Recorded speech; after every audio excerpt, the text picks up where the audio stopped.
You think about a winner, and Kawhi Leonard has been a winner everywhere he's gone. First with the Spurs, where he was the second youngest player to win Finals MVP. Well, technically, he's the third youngest, but that's only because Magic Johnson won Finals MVP twice at a younger age than Kawhi, who was only 22 years old when he helped vanquish LeBron James, Dwayne Wade, and Chris Bosh.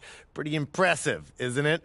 Kawhi won his second Finals MVP when he led the Toronto Raptors to their first championship in franchise history, and along the way made one of the most iconic shots in the history of the game when his four-bouncer at the buzzer sent the 76ers packing in Game 7 of the Eastern Conference Finals. A two-time Defensive Player of the Year, a seven-time All-Defensive Team selection, Kawhi is one of the most elite and versatile perimeter defenders the game has ever known. In addition to being an absolute machine from the mid-range. He's truly one of the all-time greats, but MP is just a little bit better.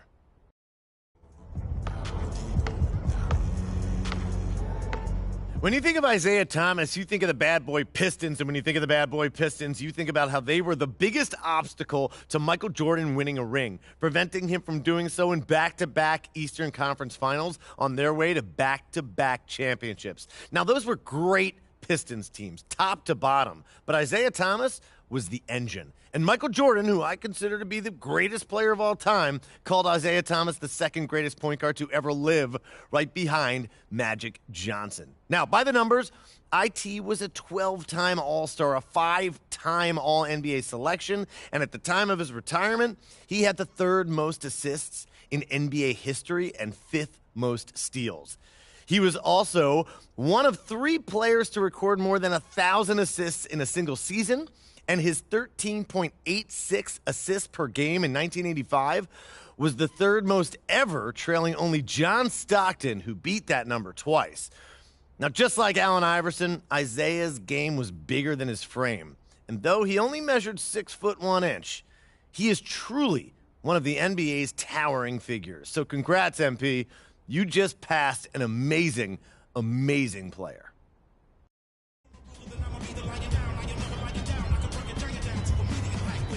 Let's talk about Scottie Pippen, who's always been a difficult player to place in the pantheon. Now, of all people on my GOAT list, he's the only one who was clearly the second best player on his team throughout his prime. But how much does that really matter when he was second best to Michael Jordan? Here's what MJ had to say about it. I didn't win without Scottie Pippen. And that's why I consider him my best teammate of all time. Whenever they speak Michael Jordan, they should speak Scottie Pippen. Let that sink in. Without Scottie Pippen, there may not be a Michael Jordan, not the one we know of as the GOAT anyway. That's how crucial he was to the Bulls three-peating not once, but twice. He played ferocious, versatile defense, making 10 all-defensive teams. He ran the floor as well as anybody ever has and did everything the team asked him to do, making 7 all-star teams and 7 all-NBA teams in the process. He may not be the GOAT, but he was incredible, and MP passing him on my list is an awesome achievement. When you talk about Dirk Nowitzki, the legendary 7-footer, you talk about one of the sweetest shooting big men of all time, perhaps the sweetest shooting big man of all time, with apologies to Kevin Durant.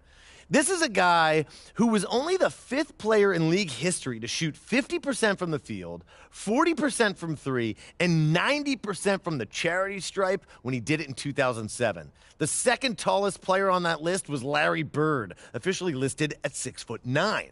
Dirk Nowitzki had one of the most unstoppable moves of all time. We know it as the Dirk fade. And it might be the second most famous move of all time after Kareem's skyhook. In an era when he had to compete with prime Kobe Bryant and prime LeBron James, Dirk was a 14-time All-Star, 12-time All-NBA selection, a regular season MVP, and a Finals MVP, famously defeating LeBron James's Heatles. He had individual and team success, and he did it with one of the most unique games the NBA has ever seen, helping usher in the modern era of positionless ball by being one of the first bigs who could dribble, shoot, and pass like a guard.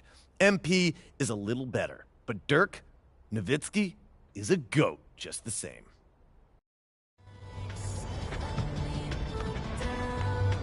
Dwayne Wade is one of the best slashers the world has ever seen, using a lightning-quick first step, dexterity, and strength to make impossible finishes at the rim over, around, and through bigger defenders. Now, he wasn't an elite three-point shooter, but during his prime, when he won 3 NBA titles, it simply did not matter. He had more than enough of a mid-range game to keep defenses honest, and he had a knack for knocking down clutch shots all over the court. It's this well-rounded offensive repertoire that helped him win a scoring title in 2009 and make 13 All-Star teams and 8 All-NBA teams. Now let's talk about defense. D. Wade made 3 all-defensive teams, in no small part due to his outstanding ability to block shots. He's one of the best shot-blocking guards of all time, holding the record for blocks by players 6'4" and under, which he broke in 400 fewer games than it took Dennis Johnson to set that mark. Now, some people might want to dock D. Wade a few points for playing with Shaq and LeBron, but Wade was the Finals MVP in 2006, not a 33-year-old Shaq, and I'm not sure LeBron wins 2 titles in Miami without him. Wade was one of the greatest to ever do it, and on the day that we place MP above him in the GOAT rankings, we celebrate his legacy.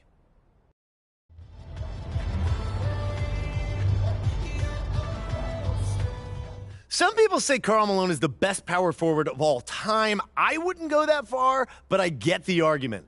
The mailman delivered time and time again, finishing his career top 10 in games played, top 5 in points scored, and top 10 in rebounds. He was also built like a Mack truck, which spoke to his work ethic as much as anything. His conditioning helped keep him playing at his peak long past when most guys would have retired. Of course, you can't mention Karl Malone without mentioning John Stockton and the legendary pick-and-roll partnership they formed for the Utah Jazz.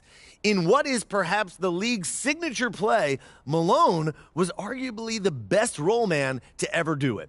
He racked up a ton of regular season awards, including 2 MVPs, 14 All-Stars and All-NBAs, and 4 All-Defensive teams. The only thing separating him from the guys above him on this list is a relative lack of playoff success. But what can you do? There's only one Michael Jordan, and both times Malone went to the finals, MJ sent him packing. But enough about his quote-unquote failures. Karl Malone is one of the game's all-time greats. And the fact that MP just passed him is a testament to the incredible career this young man is having.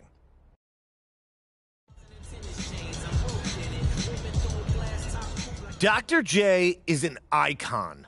Simple as that. He had one of the prettiest games of all time, but unlike so many ballers who go out there and look good, Dr. J's style was his substance. He didn't contort midair because it looked cool, though it certainly did. He contorted midair because it helped him avoid defenders. But he didn't just go around defenders. He also skied over them.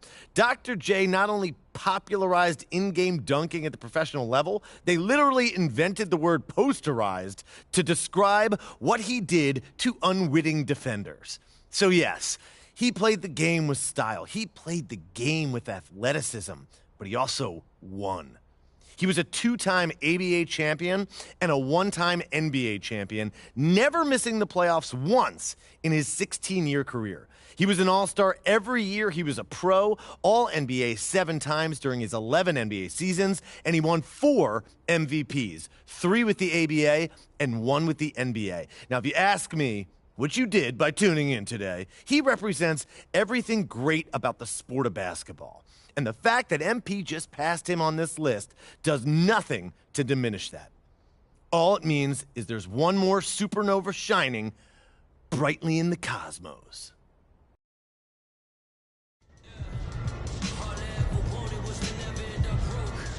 Giannis Antetokounmpo has one of the strongest wills in the history of the sport. Just look at how far he's come from when he entered the league as a gangly teen. The transformation to his frame and his game has been nothing short of remarkable. He went from averaging 6 points in his rookie year to 12 in his second year, 16 in his third, and then 22 in his fourth, at which point we're off to the races with countless All-Star, All-NBA, All-Defensive teams, not to mention multiple MVPs, and oh yeah, that NBA championship. Giannis is a force in every sense of the word. We've already talked about how he willed himself to greatness, but his game itself is borderline terrifying. All that muscle, all that power, and it's headed right at you at speeds a man that size shouldn't be able to travel. Giannis wants to get to the rim. He's going to get to the rim, whether he needs to jump over you, bulldoze through you, or Euro step around you. If that's not enough, he can defend 1 through 5, and he can do it at the highest level possible. He's a beast. Plain and simple. And yet, MP is having a better career. Just let that sink in for a minute.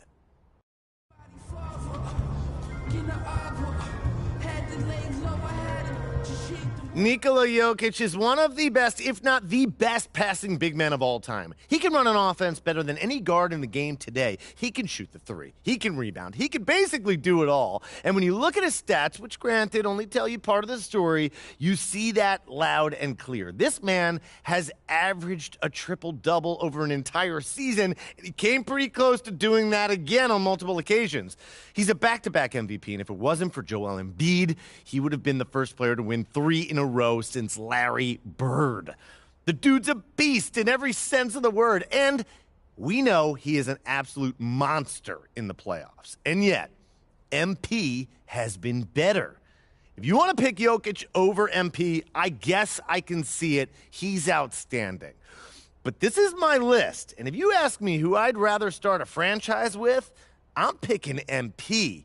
It's close, but it's MP.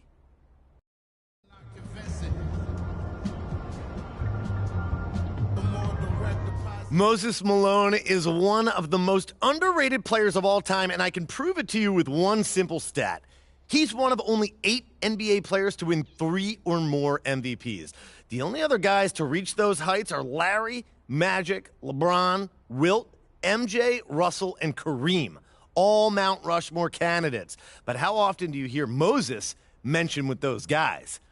He's also one of only 3 players in league history to score at least 28,000 points and grab at least 17,000 rebounds. The other 2, Wilt and Kareem.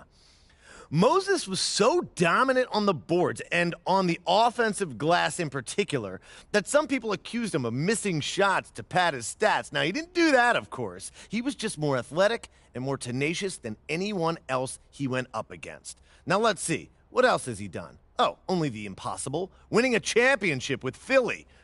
Make the All-Star team 13 times. All-NBA 8 times. Lead the league in rebounding 6 times and make 2 all-defensive teams. All that, plus he's got one of the coolest names in the history of the sport. Moses Malone. He just sounds like a legend, doesn't he? On a day when we celebrate MP, let's not forget to celebrate the man he's passing on my list. The man they called the chairman of the boards. The great Moses Malone.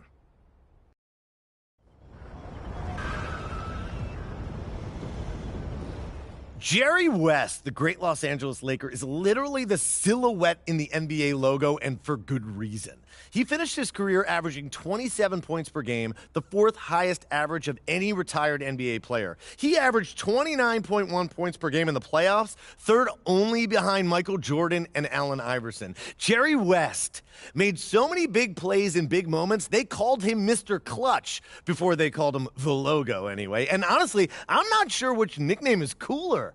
They both belong in the Nickname Hall of Fame. First ballot. West was a combo guard who could run an offense like a point and pour in buckets like a 2.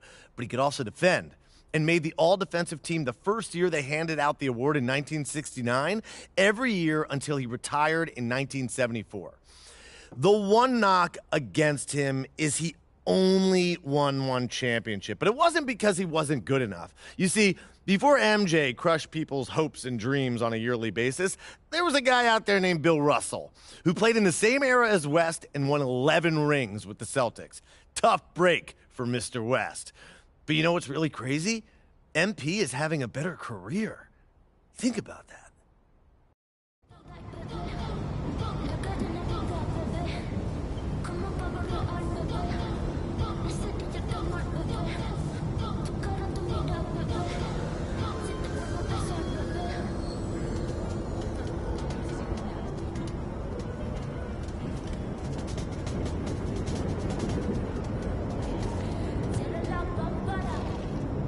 It's hard to know where to start when talking about Kevin Garnett because he did so many things so well. To give you an idea of what I'm talking about, one of my favorite random KG stats is that he's the only guy to finish his career with 25,000 points, 10,000 rebounds, 5,000 assists, 1,500 steals, and 1,500 blocks. And for all of his abundant talents, you could argue that KG's defining characteristic is his intensity. His on-court demeanor is legendary. Watch any of his games, and you'll see what I mean. This is a man who could strike fear into opponents with a single look. But most importantly, he could back it up. KG is the definition of a two-way player. In fact, he's one of only 5 guys to win both MVP and Defensive Player of the Year in their careers, joining Jordan, Hakeem, the Admiral, and Giannis. True, he only won 1 championship, but if he played with a team as talented as those Celtics his entire career, my bet is he'd have at least 2 or 3 more. That's just the way it is sometimes, and I'm not going to fault KG for that. A 15-time All-Star, 12-time All-Defensive Player, 9-time All-NBA, 4-time league leader in rebounds, KG was a rugged winner with impressive longevity. The fact that MP just passed someone at his level is hard to comprehend. But these are the times we're living in, and I, for one, feel lucky.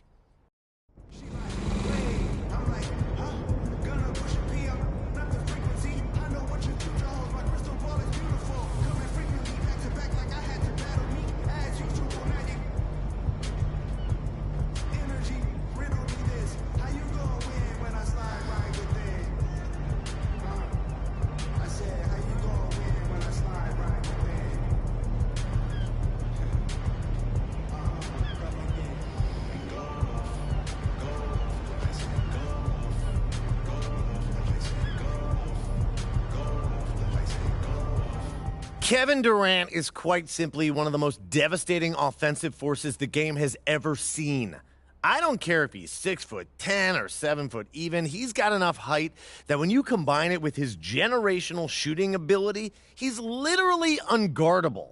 To put his shooting ability in perspective, KD is one of 3 players in the history of basketball to record multiple 50, 40, 90 seasons. And the only other 2, Steve Nash and Larry Bird. But he can put it on the floor and get to the basket just as easily. Durant is so devastating on offense that when he joined the Warriors, he shared clutch duties with none other than Steph Curry, one of the greatest offensive players of all time himself. Any other guy would have taken a back seat to Steph, but KD was his equal. And he was so incredibly clutch in his role that he took home not 1, but 2 finals MVPs. I could go on and on about his accolades, and I haven't even touched on his underrated defense and rim protection. But the fact of the matter is that Kevin Durant is a monster, and putting MP above him on my list is one of the biggest compliments I can give an NBA player.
In 1962, Oscar Robertson was the first player in NBA history to average a triple-double over the course of an entire season.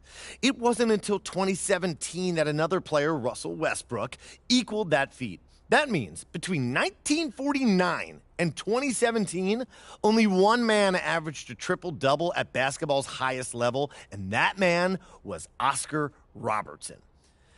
Do you understand how mind-blowing that is? Okay, now try this on for size. If you take Oscar's first 5 seasons, combine his numbers, average them out, he averaged a triple-double over that entire 5-year span, hitting 30.3 points, 10.4 rebounds, and 10.6 assists per game.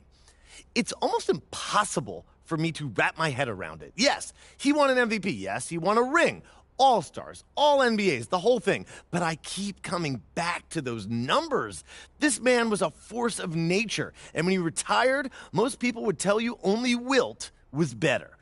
And the fact that MP is above him on my rankings does nothing to diminish the Big O's otherworldly accomplishments. It just means that MP has entered a realm beyond mere mortals. He's a mythological creature. And like the Big O himself, we'll never see the likes of him again.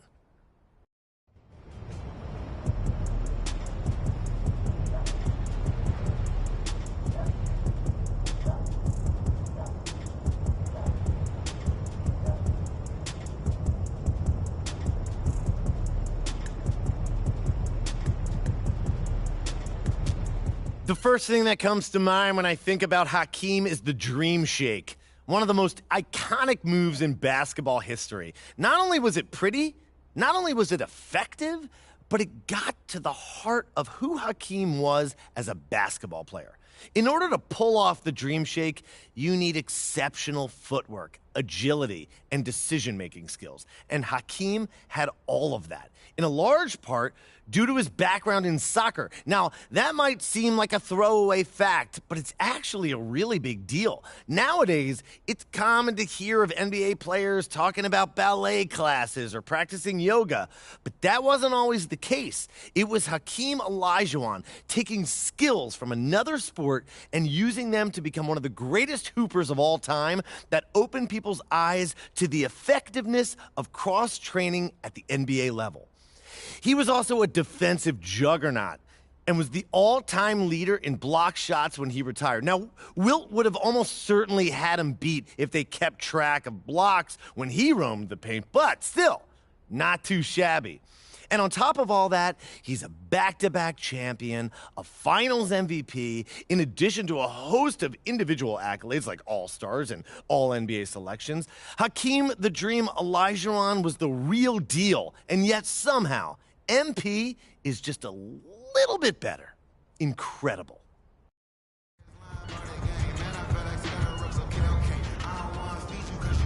Steph Curry revolutionized the game of basketball more than any player I've ever seen. He's not the best player I've ever seen, though he's close. But nobody has done more to change the way the modern game is played than Steph has. It's easy to forget that the NBA wasn't always dominated by the three-point shot, but we have Steph, who shot more threes from deeper range with more efficiency than anyone who's ever done it, to thank for that. This guy provides enough spacing for an entire team by himself. I mean, you got to pick him up at the logo or you're dead. I mean, that's almost unthinkable. Steph set the record for most three-pointers in a single season and most three-pointers in a career. He has multiple MVPs, multiple scoring titles, multiple championships, and of course, multiple All-Stars and All-NBAs. He's even an underrated defender and led the league in steals in the 2015-16 season. Despite all of this, I feel like Steph is still somehow underrated. Not by me, though. He's a one of one. And the fact that MP just passed him on my list says more about MP's greatness than it does about anything Steph might be lacking. What a player. What a career.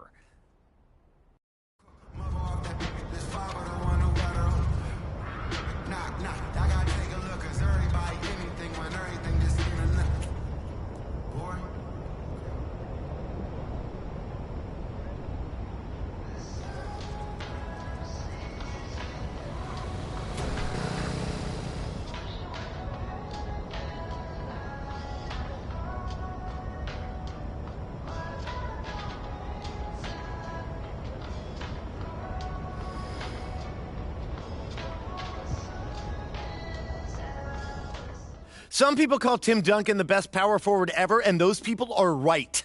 His individual achievements are as impressive as anybody's.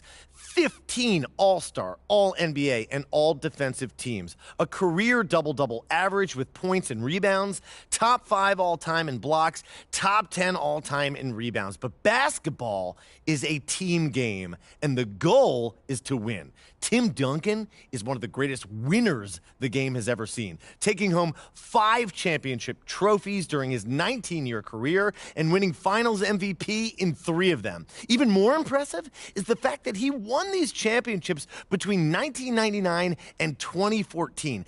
That's a 16-year stretch where every single year he had the ability to anchor one of the best teams in the league.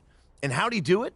Well, in addition to his enormous skill, he had one of the most unique demeanors in the NBA, rarely showing emotion whether the team was playing well or poorly. He didn't get rattled, ever, and trash talk just washed right over him. He was calm, he was steady, and he never lost sight of what mattered: winning. Personally, I love Tim Duncan. He's one of my favorite players of all time, which is why it stings a little to put MP above him in my rankings. But I'm nothing if not fair, and even though I love TD, he's not quite as good as the great MP.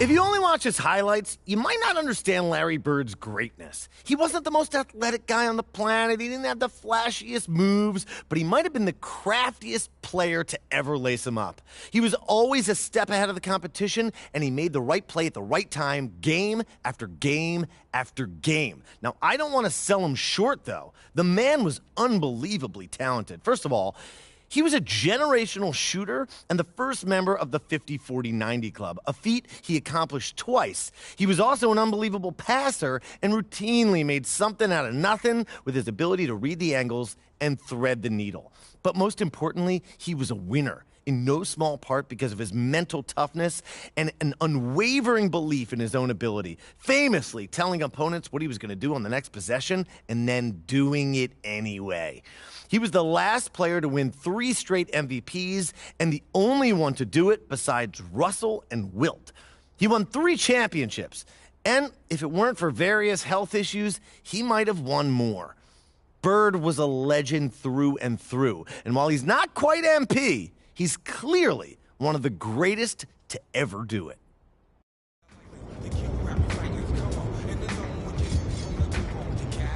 It's hard to believe Wilt Chamberlain's stats are even real. You know, of course, about his 100-point game, but did you know that he averaged 50 points per game over an entire season? 50! Did you know that he averaged 22 rebounds per game over his entire career? Walt Frazier, the Hall of Fame Knicks point guard, once called Wilt's on-court dominance comical. And that's what it was. He was literally and figuratively head and shoulders above the rest of the competition. Well, most of it anyway. There are 2 knocks against Will. One was that he played in an era where his height and athleticism were more or less unheard of. And 2, that he only won 2 championships to his contemporary Bill Russell's 11. But it's hard for me to speak on that. I wasn't alive back then. There's limited footage of these games. But from what I've seen, I know that Wilt would have been a terror no matter what era he played in. And if anything, I probably have him too low on my list. The man is a GOAT's GOAT. And the fact that MP just passed him makes me feel lucky to be alive to see him play.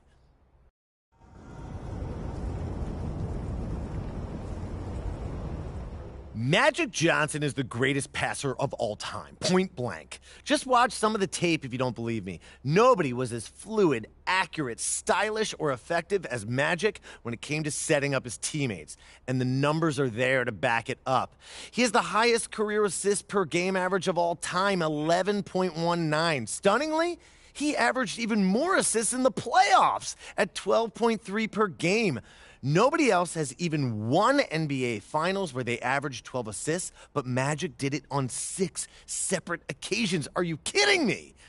One of the reasons he was so effective distributing the ball was his height. At 6'9", he was a massive point guard, and he had an excellent vantage point to pick apart the defense. But that height meant nothing without the generational ball handling and passing ability he possessed. One of the craziest things about Magic's career is that he arrived a fully formed GOAT, the first rookie to win a Finals MVP. And how did he do it, you might ask? By literally playing center in a deciding Game 6 after Kareem went down with a busted ankle. How is that even possible? It's almost like he was Magic.